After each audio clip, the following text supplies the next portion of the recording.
In Washington, D.C., on Capitol Hill, a congressional briefing titled Cognitive Warfare, Influence, Info-Terrorism, and Manipulation was held at the Rayburn House Office Building, where members of Congress shape national policy. Organized on the ALLATRA platform, the event brought together policymakers, national security experts, researchers, and human rights advocates to address one of the most pressing challenges of the modern era, cognitive warfare. The briefing examined how transnational networks manipulate public perception, spread disinformation, infiltrate institutions, and coordinate acts of violence as part of hybrid strategies designed to destabilize democratic societies, posing a serious and escalating threat to the United States. This form of attack does not destroy society with bombs. It corrodes them from within through the cognitive warfare. We assess with significant confidence that these methods are being developed and deployed by coordinated transnational network that constitutes a new form of hybrid terrorism. Core element of its modus operandi were directly taken from the Nazi propaganda. The network also uses the KGB psyop inventions. The network appears to be directed from a single hub. That's in fact Russian Federation and the intelligence service called FSB. Today's version of the anti-cult movement was reinvented in the early 1990s, this time on Russian soil, with a very deliberate purpose. The purpose was to serve as a tool of reviving a totalitarian regime and undermining democratic world. Their stated mission is to fight sects and protect society from cults. It's merely their public face and brand. The true network methodology is information psychological violence. Their primary weapon is stigmatization, public defamation, and the systemic incitement of social hatred against minority religious, social, and political groups. The anti-cult network is hierarchically structured. At its apex, at the very top, is the ideological command nucleus in Russia, the Russian Association of Centers for Study of Religion and Sects, RAICERS. This organization is headed by Alexander Dworkin. RAICERS includes nearly all missionary departments and centers of the Russian Orthodox Church, so it's present in every city in Russia where Russian Orthodox Church is present. And it operates with backing from both ROC, Russian Orthodox Church, and FSB, their main intelligence agency. Today we will also present you with the names of individuals, organizations, and even the journalists who represent the anti-cult network and actively employ its destructive techniques and methods. Our assessment is that the weapon of cognitive warfare deployed by transnational anti-cult network are already being directed at our citizen and institution. And the network infiltrated political discourse to amplify polarization, to provoke conflict, and undermines their security. This network's primary weapon of stigmatization, the very same label of cult and other labels they put on the targeted group, it is a direct and sustained assault on freedom of religion and freedom of speech. Because in their case, this is not just opinion, it is a methodology, it is a method with which they operate. It legitimizes repressive actions, from media harassment to physical violence. That we can, jointly to collect those evidence and show it to the public. The briefing presented testimonies from community representatives targeted by an anti-cult network, exposing the severe harm and systemic abuses resulting from its activities. So, since 1999, millions of Falun Gong practitioners have been brutally persecuted, detained, imprisoned, and tortured. Now there are over 5,200 well-documented death cases due to torture and abuse. And moreover, the China Tribunal estimated that hundreds of thousands have been slaughtered by the atrocity of forced organ harvesting. Gathered here to discuss cognitive warfare, influence, manipulation, and disinformation.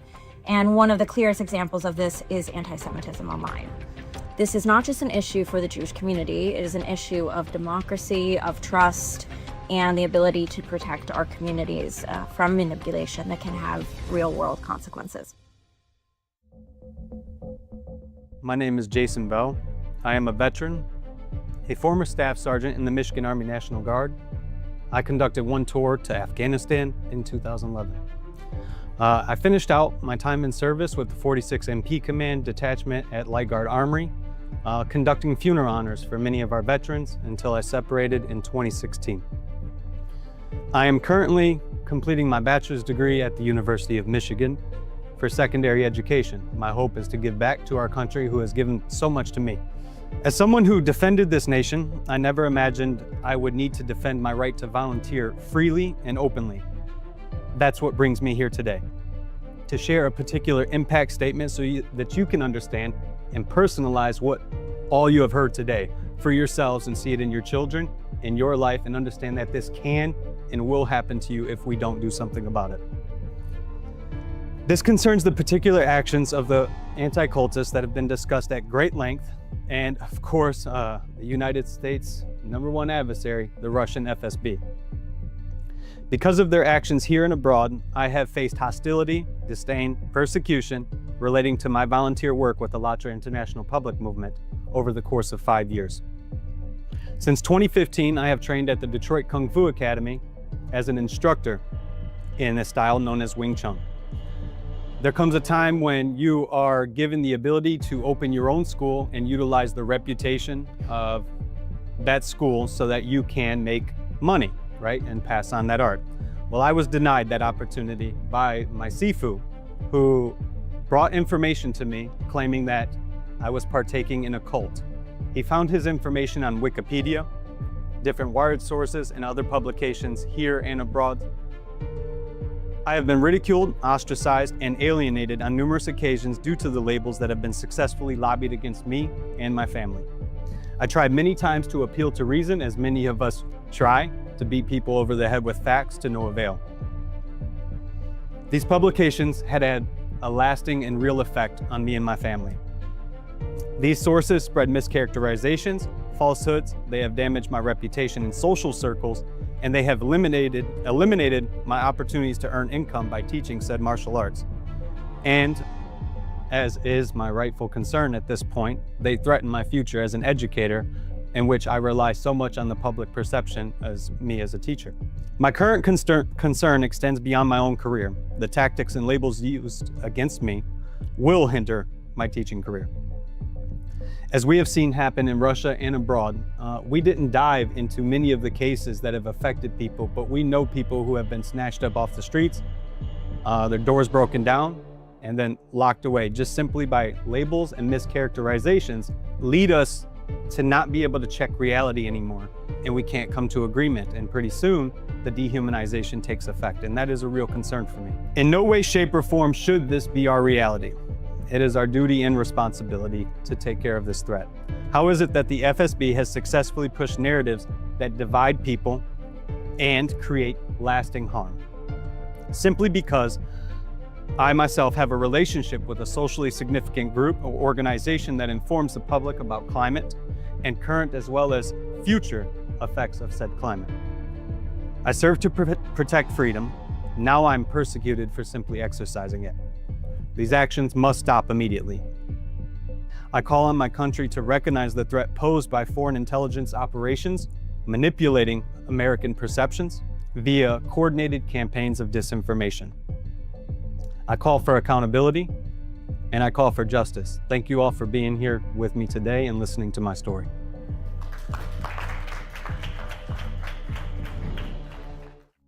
The network's influence extends to the highest levels.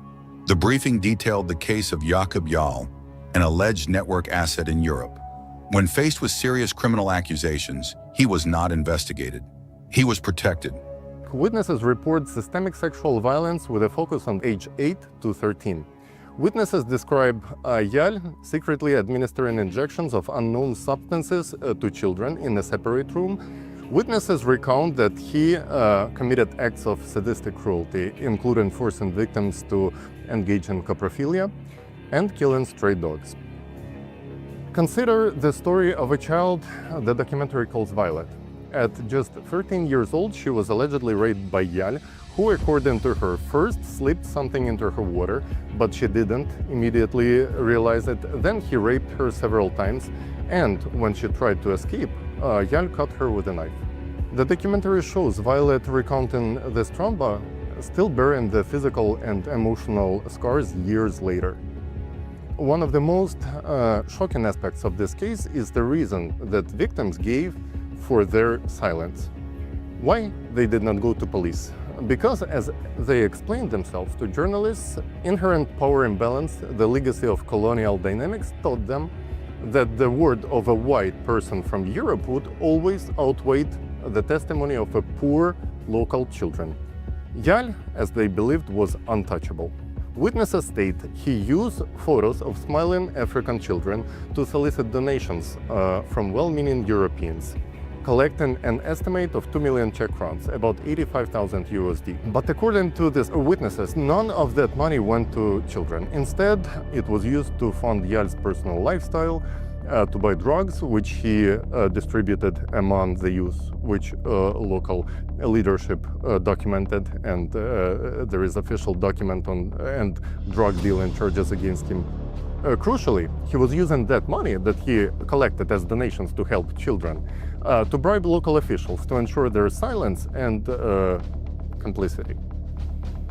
The testimonies of Violet and other children in Moshi could have easily disappeared, buried by fear, poverty, and systemic indifference. But they did not, due to intervention of ALLATRA International Public Movement, the movement that also engages in human rights advocacy. When Asim Zapisheva's documentary was released, ALLATRA volunteers took a role of global amplifier, ensuring that the voices from Tanzania reached the international audience. ALLATRA volunteers formally appealed to the authorities in Czech Republic, presenting them with all the documented evidence and demanding the full investigation. Faced with a thoroughly documented report of heinous crimes allegedly committed by one of its citizens, the expected response from any responsible and reasonable government, particularly a member of NATO and the European Union, is clear: to launch an immediate and thorough investigation. But the Czech government did completely opposite.